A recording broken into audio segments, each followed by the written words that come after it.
નમસ્કાર. હું છું professor Rekha M Gunjariya from Ghodasara Mahila arts and commerce college Junagadh. Bhakta Kavi Narsinh Mehta university BA sem 1, મુખ્ય વિષય ગુજરાતી, પેપર નંબર 2.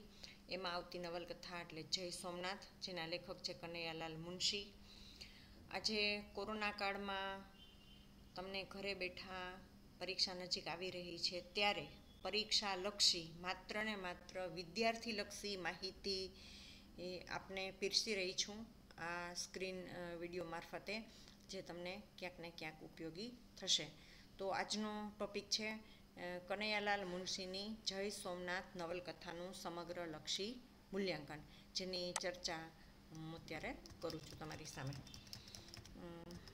મિત્રો, મુનશી ગુજરાતી સાહિત્યના એક સુપ્રતિષ્ઠિત લેખક છે. તેઓ નવલકથાકાર અને નાટ્યકાર તરીકે પણ વધુ જાણીતા છે. એમાં પણ એમની ઐતિહાસિક નવલકથાઓ તો આજે પણ એટલી જ લોકપ્રિય છે. એ એમની નવલકથા કલાની એક નોંધપાત્ર સિદ્ધિ ગણી શકાય. કનૈયાલાલ મુનશી ઉચ્ચ કક્ષાના સર્જક તરીકે આજે પણ પોતાના સાહિત્ય સર્જનથી વાચકો અને ભાવકોના દિલમાં વસેલા છે. એમણે વિપુલ સાહિત્ય સર્જન કર્યું છે. અર્વાચીન ગુજરાતી સાહિત્યના કવિતા સિવાયના લગભગ બધા જ સાહિત્ય સ્વરૂપો એમણે ખેડ્યા છે. એમની પાસેથી 5 ઐતિહાસિક નવલકથાઓ મળે છે, જેમ કે રાજાધિરાજ, પૃથ્વી વલ્લભ, પાટણની પ્રભુતા, ગુજરાતનો નાથ અને જય સોમનાથ. એમાંથી આપણા અભ્યાસક્રમની કૃતિ જય સોમનાથ છે અને એનું સમગ્રલક્ષી મૂલ્યાંકન કરવાનો અહીં હેતુ છે. અને એ મૂલ્યાંકન, એ ચર્ચા, આ વિડીયો સ્ક્રીન આપને પરીક્ષામાં ક્યાંક ને ક્યાંક ઉપયોગી થશે એ પ્રકારની માત્ર ને માત્ર વિદ્યાર્થીલક્ષી માહિતી લઈને હું આજે આપની સમક્ષ ઉપસ્થિત થઈ છું, જેનો મને રાજીપો છે. કથાવસ્તુની વાત કરીએ તો જય સોમનાથ નવલકથા ઇતિહાસ આધારિત છે, તેથી તેની કથા પણ ઇતિહાસ આધારિત રચાયેલી છે. આ નવલકથાના પ્રકરણોમાં જે રીતે અનુક્રમ ગોઠવ્યો છે એ રીત જ એની સચોટ કથાવસ્તુ સંકલનનો પણ પરિચય આપે છે. ઘોઘારાણા, સજ્જન ચૌહાણ, સામંત, પ્રભાસમાયની તૈયારી, પિતા અને પુત્રની સંકલ્પ સિદ્ધિ, કરજણના હમીરની ભયાનક કથા, ભીમદેવની કથા, કંક યોગેશ્વરની કથા, એમ અનેકવિધ કથાઓ આ નવલકથામાં વણી લેવામાં આવી છે. એ રીતે જોઈએ તો એક એક પરિવારની, એક એક રાજગઢની, એક એક વીરની કથાની ગૂંથણી કરીને કનૈયાલાલ મુનશીએ જય સોમનાથ નવલકથાની મુખ્ય કથાને રસિકતાથી ગૂંથી છે. એની સાથે સાથે પ્રકરણે પ્રકરણે, પ્રસંગે પ્રસંગે ભીમદેવ અને ચોલાના પ્રણયને ગૂંથીને કમાલ કરી દીધી છે. ચોલા નર્તકી છે, ભીમદેવની પ્રિયતમા છે, ગંગાની પુત્રી છે અને યુદ્ધની સમાંતરે આ પ્રણય કથા ચાલી આવે છે. અહીં સામંત ચૌહાણની, ગરજનના હમીરની વિશાળ સેના સામે એકલા હાથે લડવાની શૌર્ય કથા આલેખાયેલી છે, જે વાચક કદી ભૂલી શકે એમ નથી. સમગ્ર રીતે જોઈએ તો વારંવાર વાંચવી ગમે એવી વીર રસ પ્રધાન અને પ્રણય રસ પ્રધાન આ નવલકથાની વસ્તુ ગૂંથણી મનોહર છે અને એટલે જ મુનશીની સર્વોત્તમ કૃતિમાં જય સોમનાથ સ્થાન પામી છે. પાત્રલેખનની વાત કરીએ તો અહીં વૈવિધ્યપૂર્ણ પાત્ર સૃષ્ટિ જોવા મળે છે. પ્રસ્તુત કૃતિમાં નાના મોટા પાત્રો યોગ્ય સ્થાને યોગ્ય રીતે ચિતરાયા છે. કોઈ પણ પાત્ર હોય એ એની વિશેષતાથી યાદગાર બન્યું છે. ગુરુદેવ ગંગ સર્વજ્ઞ હોય તો એ ભગવાન શંકરના અવતાર સમા આલેખાયા છે. લકુલિશે સ્થાપેલા સંપ્રદાયના અધિષ્ઠાતા છે, સકળ જ્ઞાનના અધિકારી. દેશ દેશના રાજાઓ પોતાના મુકુટમણીના તેજથી એમના પગ ધોતા અને એની ભવ્યતા ભગવાન શંકર જેવી હતી. રાજા ભીમદેવ મહારાજનું રાજસીપણું આ નવલકથામાં વારંવાર ડોકાયા કરે છે. નવલકથાના આરંભમાં જ ભીમદેવે કપાલીને મારી નાખ્યું, એમાં જ એનું વ્યક્તિત્વ, એની વીરતા, પ્રજાના રક્ષક તરીકેની એની પ્રતિભા વ્યક્ત થાય છે. વિમલ મંત્રીને ભીમદેવ ખુદ કહે છે કે હું મરી શકું પણ પાછો હટી શકતો નથી. તો આ વાક્ય પણ એમના પ્રભાવશાળી, પ્રજાપ્રિય વ્યક્તિત્વનો પડઘો પાડે છે. ગરજનના હમીરને હરાવવા માટે અને ભગવાન સોમનાથના રક્ષણ માટે ભીમદેવ જાનની પણ પરવા કરતા નથી એવા વીર રણવીર મહારાજા ધીરાજ તરીકે એનું પાત્ર આ નવલકથામાં આલેખાયેલું છે. ચોલા આ નવલકથાની નાયિકા છે. ભગવાન શંકરની સામે જ માત્ર નૃત્ય કરનારી નૃત્યાંગના છે. ભીમદેવની મહારાણી પણ છે. અત્યંત સુંદર, અત્યંત સૌમ્ય, મનમોહક લાવણ્યથી ભરપૂર એનું સૌંદર્ય છે. એ મહાનર્તકી ગંગાની ગૌરવશાળી પુત્રી છે. નવલકથાની શરૂઆતમાં મહાદેવની સામે નૃત્ય કરતી આ નૃત્યાંગના નવલકથાના અંતમાં પણ હર્ષ ઉલ્લાસ સાથે જય સોમનાથના વિજય ઉત્સાહ વચ્ચે નૃત્ય કરતી નજરે પડે છે. ચોલાની માતા ગંગાનું ચરિત્ર પણ સુંદર રીતે આલેખાયેલું છે. ગંગાનું પાત્ર પણ વાચકોના હૃદયમાં કાયમને માટે વસેલું છે. જેના નામે 7મું પ્રકરણ છે એવા ઘોઘારાણા શૌર્યનો પર્યાય છે. એમના નામથી ભલભલા દુશ્મનો થરથર ધ્રુજતા. એની બાહુમાં પરશુરામનું શૌર્ય હતું. એ રુદ્રનો અવતાર હતા, રણના રાજવી હતા. ગિરિશૃંગે વિરાજતા ગરુડ સમા ઘોઘા બાપા નરોમાં શાર્દુલ હતા. એમની સોમનાથ પ્રત્યેની દ્રઢ શ્રદ્ધા હતી. 90 વર્ષ એમણે સોમનાથને પૂજ્યા છે અને સૂર્યવંશની કીર્તિ તો સૂર્યસમી ઉજ્જવળ છે, પણ ઘોઘા બાપા એની જશગાથા આગળ એ ઉજ્જવળતાનો હિસાબ નથી રહ્યો.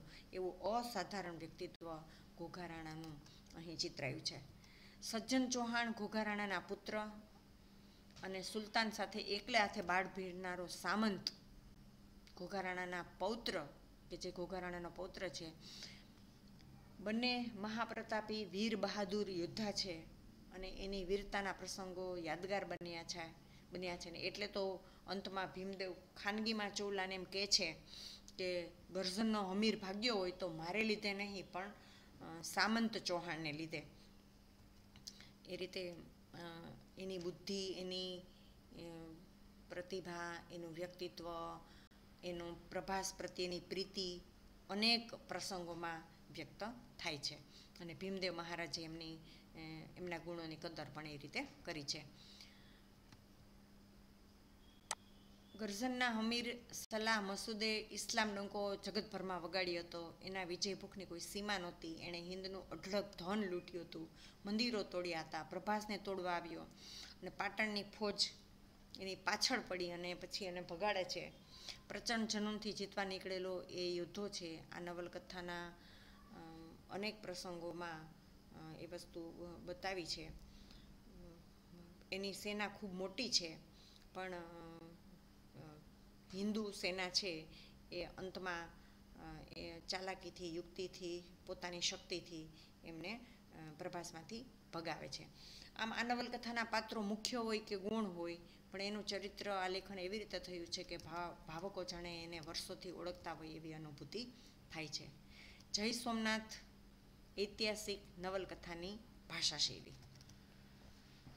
લેખકની શૈલી પ્રૌઢ, ગંભીર અને પ્રભાવક છે. એમાં ચિત્રાત્મકતા, નાટ્યાત્મકતા અને વર્ણનાત્મકતા પણ છે અને એટલે તાદૃશ્યતા પણ છે.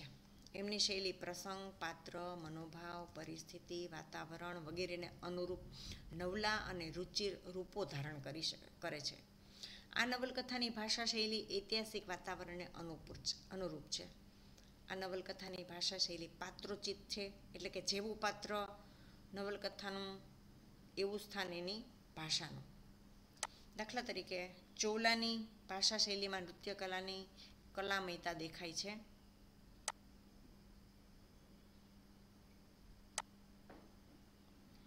ગંગ સર્વજ્ઞની ભાષામાં પવિત્રતા અને તેજસ્વીતા દેખાય છે.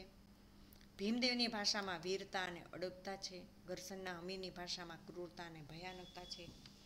અને ક્યારેક તો એક જ વાક્ય દ્વારા લેખક પાત્રના વ્યક્તિત્વને પ્રગટ કરી દે છે.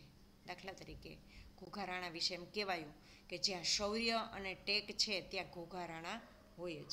આમ અહીં પ્રસંગોચિત, પાત્રોચિત, ઐતિહાસિક, પૌરાણિક વાતાવરણને અનુરૂપ ભાષા શૈલી છે, જે આ નવલકથાનું જમા પાસું ગણે. જય સોમનાથ શીર્ષકની યથાર્થતા. જય સોમનાથ એ સ્થળ પ્રધાન શીર્ષક છે. સમગ્ર નવલકથાના કેન્દ્રમાં સોમનાથ છે. સમગ્ર નવલકથાના પાને પાને સોમનાથના યશોગાન છે. ઘોઘારાણાની યશગાથા હોય કે સજ્જન સામંત ચૌહાણની સંકલ્પ સિદ્ધિ હોય કે પછી અણહિલવાલ પાટણ અને પ્રભાસમાં તૈયારી જેવા પ્રકરણ હોય એ બધામાં જગતના નાથ ભગવાન સોમનાથ મહાદેવનું સાનિધ્ય છે. નવલકથાની તમામ ગતિવિધિના મૂળમાં સોમનાથ છે. આ નવલકથાનું પ્રત્યેક પાત્ર, પ્રત્યેક ઘટના શૈલીમાં માત્ર ને માત્ર ભગવાન સોમનાથનું સાનિધ્ય અનુભવાય છે. પ્રત્યેક પાત્રના શબ્દે શબ્દે સોમનાથ મહાદેવની રટણા છે. આ નવલકથાના 17 પ્રકરણોમાંથી એક પણ પ્રકરણ એવું નથી કે જેમાં સોમનાથ મહાદેવનું ગૌરવ ન હોય, એનો વૈભવ, એનો યશ, એની ભક્તિ માત્ર ગુજરાતના જ નહીં પણ સમગ્ર ભારત ખંડના ગૌરવ અને પ્રેરણા સમા ભગવાન સોમનાથની યશગાથા આ નવલકથામાં આલેખાઈ છે. તેથી નવલકથાને અપાયેલું શીર્ષક એકદમ યોગ્ય અને યથાર્થ છે.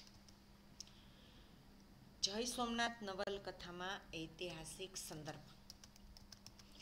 17 પ્રકરણ અને 238 પાનામાં પથરાયેલી તથા પાટણની પ્રભુતા, ગુજરાતનો નાથ, રાજાધિરાજના અનુસંધાનમાં લખાયેલી જય સોમનાથ નવલકથા તેના ઐતિહાસિક સંદર્ભોથી ભરપૂર છે.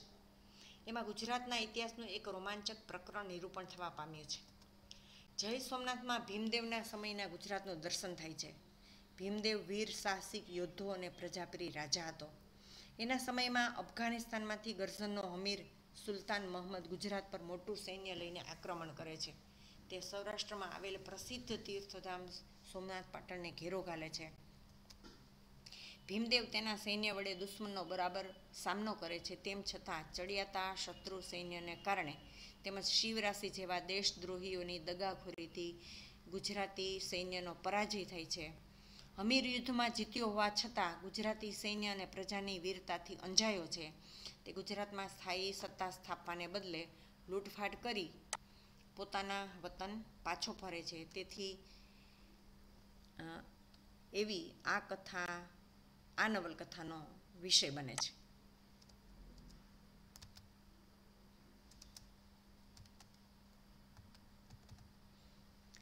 માટે જય સોમનાથ એ ઐતિહાસિક નવલકથા છે. આ ઉપરાંત યુદ્ધના વર્ણનો, રીત રિવાજના વર્ણનો, મહેલના વર્ણનો, પહેરવેશના વર્ણનો, શબ્દો વગેરેમાં સમયાંતરે ઐતિહાસિકતા પ્રગટ થાય છે. જય સોમનાથની વર્ણન કલા. પ્રારંભમાં જ ભવ્યાતિભવ્ય સોમનાથ મંદિરનું કલાત્મક વર્ણન આવે છે અને સોમનાથ મંદિર પણ વાચકો સમક્ષ જાણે કે ખડું થઈ જાય છે. મંદિરમાં ચૌલાનું નૃત્ય આરંભમાં અને અંતમાં આ વર્ણન વાચકો કદી ન વિસરી શકે એટલું સરસ વર્ણન છે. ઘોઘારાણાની યશગાથા પ્રકરણમાં ભમરિયાનું હૃદયંગમ વર્ણન છે. રણના યુદ્ધનું વર્ણન તાદ્રેશ છે. પાત્રોનું વર્ણન, પદમણી વહુ જેવી સાંઢળીનું વર્ણન, રણની આંધીનું વર્ણન, કપાલીની ભયાનકતાનું વર્ણન, ભીમદેવના પ્રેમનું વર્ણન, શ્રોતાકળનું વર્ણન, ગમે તે પ્રસંગ હોય કે પાત્ર પરિસ્થિતિ વાચકોની નજર સામે ઉપસ્થિત થાય તેવા વર્ણનો આ નવલકથાની મૂડી છે. જય સોમનાથ નવલકથાનો આરંભ અને અંત. નવલકથાના આરંભમાં સોમનાથ મંદિરની ભવ્યતાનું વર્ણન, તેની સ્થાપનાનો ઇતિહાસ તથા પરકોટના વિસ્તારમાં રહેતી નર્તકીઓ દેવને સમર્પિત હતી એ વિગત, અને એ વિગત બાદ ગંગા નૃત્યકલાની અધિષ્ઠિતા હતી અને હવે એની જ પુત્રી ચૌલા પહેલીવાર મહાપૂજાના સમયે નૃત્ય કરવાની છે. ત્રણેય ભુવનના નાથ ભગવાન સોમનાથના સાનિધ્યમાં જ પ્રકરણનો મંગલ ઉત્સવ સમો માહોલ છે એવું વર્ણન આવે છે. ત્યાર પછી કપાલીનો પ્રસંગ, ભીમદેવ સાથેની પ્રથમ મુલાકાત દર્શાવાય છે. એ પ્રસંગ એ કથા જે કથાતંતુને આગળ લઈ જઈ વાચકોની જિજ્ઞાસાને પોષે છે. નવલકથાનો પ્રારંભ આ રીતે કાવ્યમય છે. વિવિધ વિગતોથી કૃતિના આરંભને સમૃદ્ધ કરવામાં આવ્યો છે. નવલકથાના આરંભમાં ભાવિનો સંકેત છે તો અંતમાં એની પૂર્ણતા છે. અંતમાં પાટણની ફોજ પાછળ પડી અને હમીર ભાગ્યો. ચૌલા ભીમદેવની મહારાણીની જેમ શોભે એવી રીતે અટારીથી ભીમદેવને જુએ છે. ચૌલા પુત્ર રત્નને જન્મ આપે છે. પ્રભાસ પાટણ ફરી ક્યારે બંધાશે એની ચિંતા કરે છે. આખું ગુજરાત ઉત્સવ ખેલું છે. સોમનાથના મંદિરનો જીર્ણોદ્ધાર થાય છે. પ્રભાસ પાટણ પધારેલા રાજવીઓ આ માહોલ જોઈને દંગ રહી જાય છે. સોમનાથ મહાદેવની રત્ન જડિત આરતી ઉતારે છે અને એ રીતે અંતમાં જય સોમનાથનો અપૂર્વ નર્તકીનો અને સમગ્ર ગુજરાતનો પરિપૂર્ણ વિજય થાય છે. નવલકથાનો અંત એકદમ સુંદર અને યાદગાર છે. આ રીતે જોતાં જય સોમનાથ લેખકની પ્રતિષ્ઠિત નવલકથા છે. વીરરસ અને પ્રણયરસથી છલોછલ આ નવલકથા આરંભથી અંત સુધી વાચકોની જિજ્ઞાસાને ઉત્તેજિત રાખે એવા સંઘર્ષયુક્ત પ્રસંગોથી ભરપૂર કથાવસ્તુથી, સુરેખ જીવંત અને હૃદયંગમ પાત્રોથી, આકર્ષક વર્ણનોથી, શૃંગાર રસ, વીર રસ, કરુણ રસ, અદ્ભુત રસની જમાવટથી, યોગ્ય શીર્ષકથી કથા રસપ્રદ બની છે. મિત્રો, તો આ ટૂંકી પણ ઉપયોગી થશે તમને પરીક્ષાલક્ષી માહિતી મેં રજૂ કરી છે. વિદ્યાર્થીલક્ષી માહિતી છે અને કોરોના કાળમાં ઘરે બેસીને આપ આ પેપરની તૈયારી કરી શકો એટલા માટે આ સાહિત્ય મેં આપને પીરસ્યું છે. આપ આનો ઉપયોગ કરશો એ જ મારો આનંદ છે. નમસ્કાર.